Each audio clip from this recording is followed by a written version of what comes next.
এই মুহূর্তে আমাদের সঙ্গে টেলিফোন লাইনে রয়েছেন রাহুল সিনহা, রাজ্য বিজেপির নেতা এবং সাংসদ।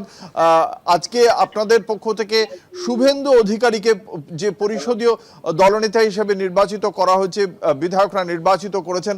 রাহুলদা, আপনাদের সরকার কালকে শপথ গ্রহণ করবে, সরকারের প্রথম অগ্রাধিকার কোন কাজগুলো পাবে?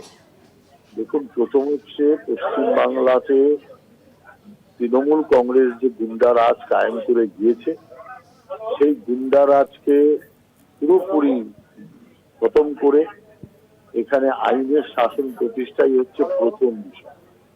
আইনের শাসন যখনই এখানে প্রতিষ্ঠা হবে, শিক্ষা, সংস্কৃতি, শিল্প, পরিকাঠামো, স্বাস্থ্য সব দিক দিয়ে উন্নয়ন সহজ হবে।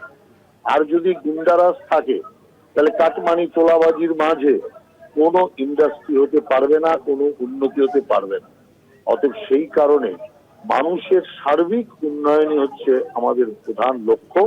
আর সেই লক্ষ্য পূরণের জন্য যে অশান্ত বাংলা, যে সন্ত্রাস যুক্ত বাংলা, তাকে সন্ত্রাস মুক্ত বাংলা করতে হবে।